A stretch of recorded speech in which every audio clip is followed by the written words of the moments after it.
he needs to fire this individual. He laid it out in the letter that he provided to her and to the public as well. And so we'll continue to fight this battle. Carrie. Hi, Caroline. So the president just announced that he wants to have a convention right before the midterms next year. The DNC has countered that they too want to have a convention right before the midterms as well. What's the White House's response to that? And can you give us just a little bit of a hint or a tease here as to how the president envisions a convention for the midterms? Look, the president put out a statement on this earlier today. I'll let him speak further on the plans that he envisions, but I think he's very proud of the accomplishments and the achievements of his administration, as he should be. The most secure border in United States history, a crackdown on crime here in our nation's capital, an attack or a reversal of the attack on our energy industry from the previous administration. As I just pointed out to you, gas prices today, this Labor Day, are the lowest they've been since Labor Day in 2020. Our economy is bringing in trillions of dollars in revenue from all over the world again. So there's so much for Republicans and for the president and for Americans across the country to be proud of, and I think the president wants to see that celebrated. But for any further details on this as they come, we'll provide you with them. Iris. Thank you, Caroline. 2 questions on the shooting. What's the administration's message to some concerned parents across the country who might be now worried about their kids' safety in light of the latest incident? We completely and totally understand the concerns of parents across the country. This tragedy it's heartbreaking. As a parent myself, there are no words to describe just the heartbreak that these families must be enduring. Which is why the President and the First Lady have encouraged everyone to continue to pray for these families and these victims. And it's why this administration is focused on removing public safety threats from our communities. And in fact, I can share with all of you that last night in Washington, D.C., when arrests were being made, there was an arrest of a juvenile right here in D.C. in Ward 7 for threats to kidnap and injure, receiving stolen property, possession of a large capacity feeding device, unlawful possession of firearms and ammunition. A search warrant was executed, 7 firearms were recovered, and the juvenile was arrested after an investigation was initiated based on social media posts allegedly threatening violence towards a school.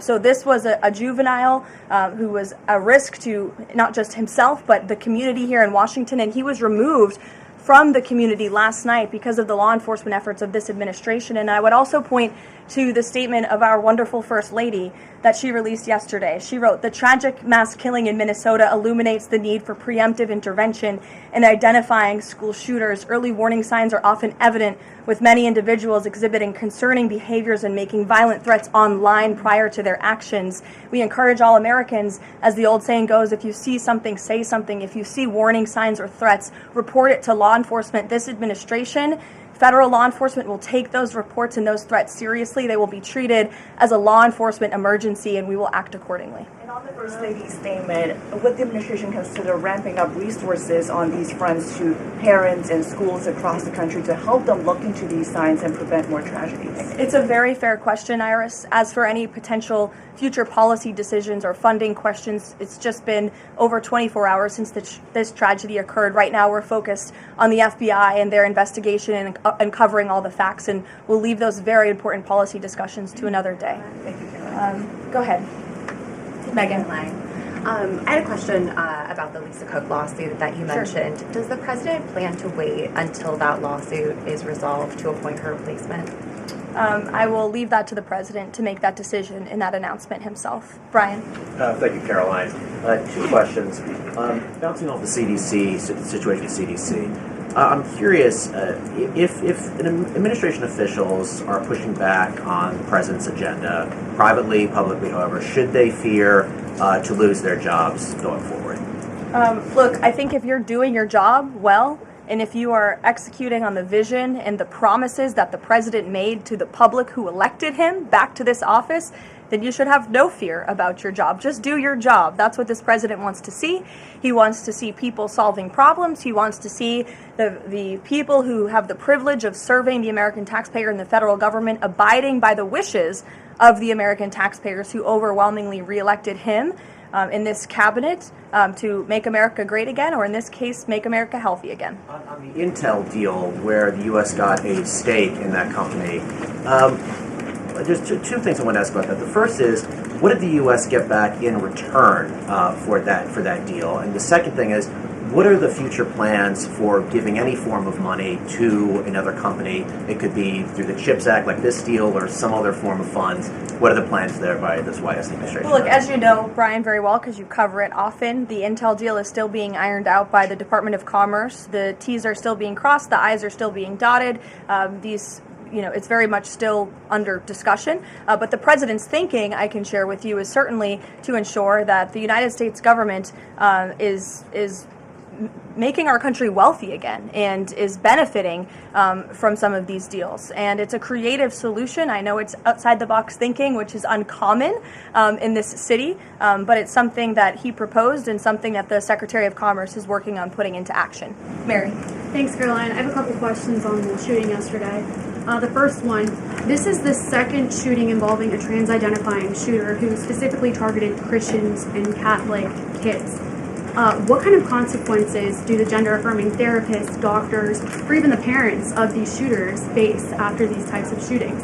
Well, as for the parents and potential therapists in this case, again, all of that is still currently being investigated by the FBI. I know the Secretary of Health and Human Services this morning said that HHS is investigating perhaps links between some of these drugs and these prescription drugs that some of these minors may be taking and an increase in violence. And obviously we have mental health problems in this country that this administration and Secretary Kennedy will continue to speak out about and the work that we're doing to solve it. Thank you. And just to follow up, I've seen a lot of calls for action, among these lawmakers saying that we shouldn't just be praying. One that I've seen on the right, actually, is calls for the FBI to institute a new class of domestic terrorism that involves trans ideology. Is that something that the administration would support? I would have to check with the appropriate people on that. Daniel. Thank you, Caroline. We saw some new revised economic data come out today showing the U.S. economy grew at a 3.3% clip, largely buoyed by a surge in capex.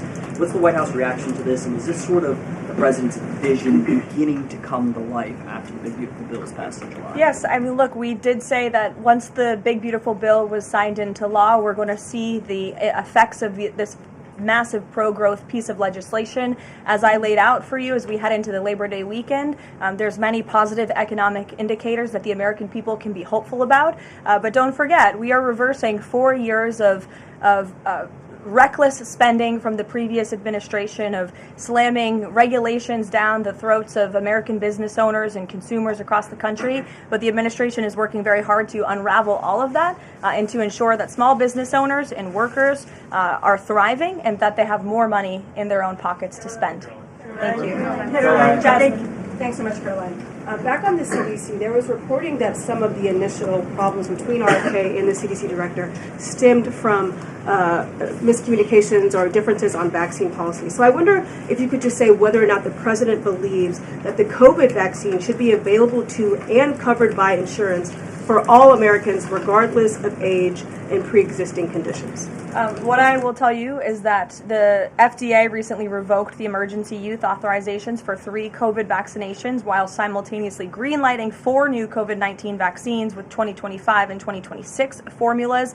The reason for the revocation of that emergency use authorization is because obviously the COVID pandemic and the public health emergency is over. But just to correct the record, because there's been a lot of misinformation on this, the FDA's decision does not affect the availability of COVID vaccines for Americans who want them. We believe in individual choice. That's a promise both the president and the secretary have made, and it's a promise they have now delivered on. Question, if I could, Caroline. Second question, if I could. Sorry. I wonder if you could answer why the president hasn't acknowledged the shooting at CDC headquarters that took place earlier in August, where a police officer was killed, and it was reported that the motivation for the shooting was somebody who was really unhappy with the effects of the COVID vaccine. We absolutely were very much aware of that shooting. The Secretary of Health and Human Services put out a statement immediately. He was in touch with the CDC, and he actually traveled to Georgia to assess the situation and to mourn with the people who work in that building there. So, go ahead. With respect to Labor Day, one of the most underrepresented groups right now are police officers. 30,000 police officers short in America right now. To Brandon's question, 1,300 short in Chicago, 3,000 short in New York, 500 short here in Washington, D.C. What can the White House, what can the president do to help recruitment of police officers. You've done well with the military and border patrol. What can be done to get more police officers on the streets of America? Well, the president has certainly been very successful in recruiting federal law enforcement. If you look at the ICE recruitment campaign that was led by he and our Secretary of Homeland Security, we've seen more than, I believe, 130,000 applicants to join ICE, which is just amazing. There's more applicants now than there are jobs to fill, and we're very grateful for that. Clearly, Americans want to serve their communities. They just need a leader who encourages them to do so. So maybe Governor Pritzker should spend less time demonizing the police, more time trying to recruit more police, and more time trying to call the President of the United States to get crime in his city under control. The President wants to allow law enforcement, whether it's state, local, federal, to do their jobs, to arrest criminals, to put them behind bars, and to remove public safety threats from American communities. He'll continue to do that. Thank you, guys.